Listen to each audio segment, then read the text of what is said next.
Yep. Good morning, everyone. Today is Wednesday, September 28th, 2022. The time is 11 a.m. We have a special meeting agenda to consider the Natural Resource Advisory Board seeking contributions to the University of Idaho Wave Action Study. Officially attending the meetings are Commissioner Bill Brooks and Chris Filios. Leslie Duncan is excused. She's attending IAC. Do we have any changes to the agenda? No. Hearing none. One and only business item, decision to fund the University of Idaho study on the wave action, as previously indicated, with a suspension of heavy metals. Push your button. Is Jamie there? Yes. Push your button over there. Oh, is Jamie with us? That's good. Yes, yes. Yes, he is. Go ahead. Okay, thank you. Yeah, Jamie, go ahead. Jamie, give us your title again, if you would, please. I'm Jamie Sturgis. I'm chairman of the Kootenai County Natural Resource Advisory Board, which is... Okay, great. And with me, if I may, is Richard Meyer, Vice Chairman. Vice Chairman. Okay. And you want me to just go ahead and... Yeah. To update? Yeah. Go right ahead. Go right ahead and refresh us. From my memory, we met, about 6 weeks ago. We took up the question. I got the sense that the board was generally favorable, but we deferred it for a reason that has since escaped me until now. So go right ahead, Jamie. All right. Thank you very much, Commissioner Filios. We were asked to try and provide some additional information prior to action, and that would be in the form of a level of community support, both moral, or if that's the word, but community support plus some financial incentives from the public, which Rich Meyer and myself have solicited with some success, and still we expect more future success if this was moving forward. And then we were also asked to confirm that the study was going forward, which we have done, and it is being managed by the Department of Environmental Quality and collecting samples, which we hope that this contribution from the county could be able to analyze metals from the wave action study. And then the other reason that the meeting 6 weeks ago was not an action meeting was anticipating information about the funding for the budget remaining for year 2022 or the budget coming forward for fiscal 2023, which was information would not be available until mid-September, something like the 15th or 18th. And so we're here today to, I guess, continue our quest for the funding as requested by Dr. Metcalf and the money to be managed and expended by the DEQ.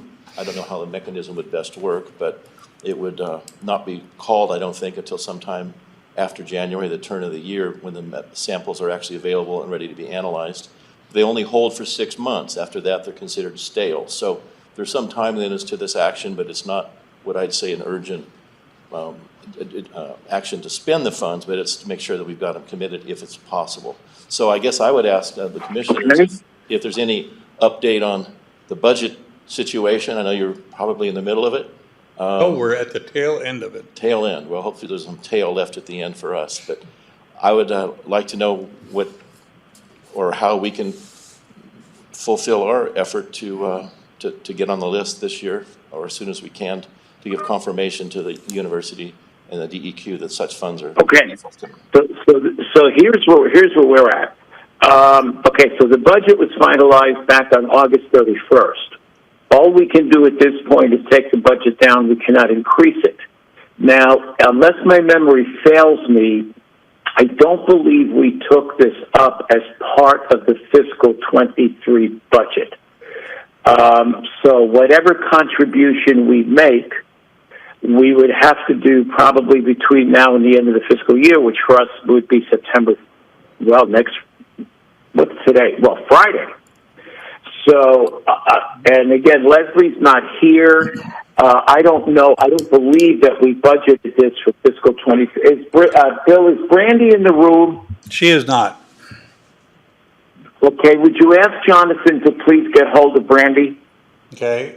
I think we need to down here, because if we're going to make a decision, we better know where the money's coming from. Okay, could you call her now, Jonathan? Yes, sir. Yes, she's gonna do that. So we're in good shape. Okay, great. Thanks, Jonathan. I have no problem with this request at all. It's just a matter of which bucket. No, I don't either. Where. Could Yeah. we, Yeah, I don't either. I just want to make sure that we tap the right bucket in the right year. I see that. I would like to, Okay. Go ahead, Jamie. I would just like to ask our Vice Chair, Rich Meyer, just to give a quick summary of the funds we've been able to raise and what members of the public, Yes, what please. organizations, because Commissioner Duncan was very specific in her request that we provide that kind of support, which we've done. So, Rich? Tell us about that support. Well, we have 6 donors. In total, they contributed $1,300. There were a couple that were outstanding that said, yes, we're going to contribute. I've been gone for the last 2 weeks, and those folks, actually living on Powderhorn Bay Road, went back to their own homes because they're summer residents. So that's money that I think I can still. But you have pledges from them. I have pledges, but we actually have dollars in the bank of $1,300 Okay. and 6 donors. And I believe we have some letters of support from some organizations. Yeah, the Powderhorn Bay Road Users Association. We don't have a Bay Association, and our president, Greg Brands, wrote a letter of support for this study, and his concern is really the health of the swimmers, especially children, when the waves are at a sufficient height to cause toxic metals to be suspended. So if they're in there and they start consuming water. This is stuff that's in the bottom that's being washed up. Resuspended. Exactly, Yes. resuspended, yeah. And I believe we have a letter that came from the, is that Greg Bands or Greg Delavan? I get the two Gregs. Greg Brands is the Okay. president.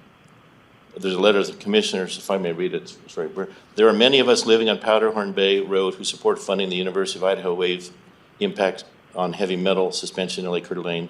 As a road user association with 70 members, and I'm briefing this, many of the property owners are also members of the Coeur d'Alene Lakeshore Property Owners. Along with many other lakeshore owners, we feel it's important to know if heavy wave action causes toxic heavy metals to become suspended and pose a potential health issue to swimmers, especially young children. Yes. And then that many of us have contributed money to help fund the study through the Coeur d'Alene Lakeshore Owners Association. This letter is support for the county to help fund this important study. Sincerely, Greg Brands. And I do know that the Lake Property Owner Association, which is a much larger group, is in the process of Brandy, expressing did that. you see the agenda there? I did not. Okay. Anyway, that's a brief. Oh, okay.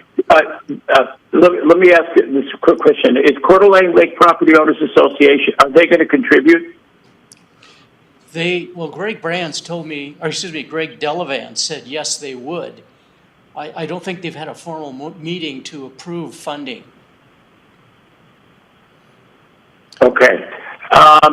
Do you guys have anything further to add in terms of any of the progress? No. No, not at this time. Richard? Okay. Brandy, thank you for coming, especially on the QT. I have a question, Brandy. We have the Jamie here and Richard, Chair and Vice Chair, respectively, of the Natural Resources Board. We met with them about a month and a half ago. They're seeking contribution toward a University of Idaho study to determine, the heavy metals, if you will, repolluting or recontaminating the lake as a result of wave action. And I think the sum we were talking about, correct me, gentlemen, if I'm wrong, is $50,000. I think it was 53. Is that correct? I'm sorry? I believe it was $53,000. It's in the letter. Yes. Okay. Brandy, do you know if we allocated this money, I don't recall that we allocated it in the fiscal 23 budget. No, you did not. I remember I asked Leslie about it, and she said that it would come out of FY22's budget.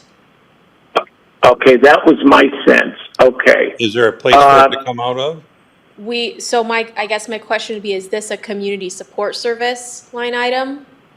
Similar to where the funding for like Heritage Health, and Okay. is that where you're thinking to pull it from? Is there more? It almost doesn't matter.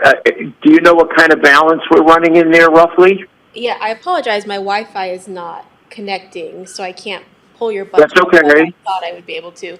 But yes, I could look in the BOCC budget and see if there's, you said 53,000. If not, it would be a fund balance item. But you think it's... Okay, fair enough. Yeah, Okay. yep. Okay. That's fine. Appreciate it, Brandy. Yeah. Okay. Bill, do you have any other thoughts? No, I'm ready to make a motion if you're ready to hear one. Okay, I'm ready for the motion, and I think the motion should indicate that the sum, of course, that it will come from... Then you make the motion. Too complex, huh? Okay. Well, go ahead. All right. Jeez. Okay. Oh, I love this job. Anyway, okay. So, all right, so I'm ready. I'm ready to make a motion. So therefore, I move that with regard to Kootenai County's contribution to the Natural Resource Advisory Board contributions or donations to the University of Idaho Wave Action Study, that we appropriate the sum of $53,000 for said effort. The source of these funds to come from the fiscal year 22 community support budget, assuming sufficient funds to cover, and if not, from fund balance. End of motion. I second the motion, and it was a good motion. Bill Brooks. Thank you. Aye. Chairman Philios. Aye, and the motion is carried. Thank you, gentlemen. Thank Appreciate it. That's enough. Any public comment? Hearing none, 11:12. This meeting is adjourned. Thanks, Randy, Chris. if you're still there, thanks. Thank you, You Chris. bet.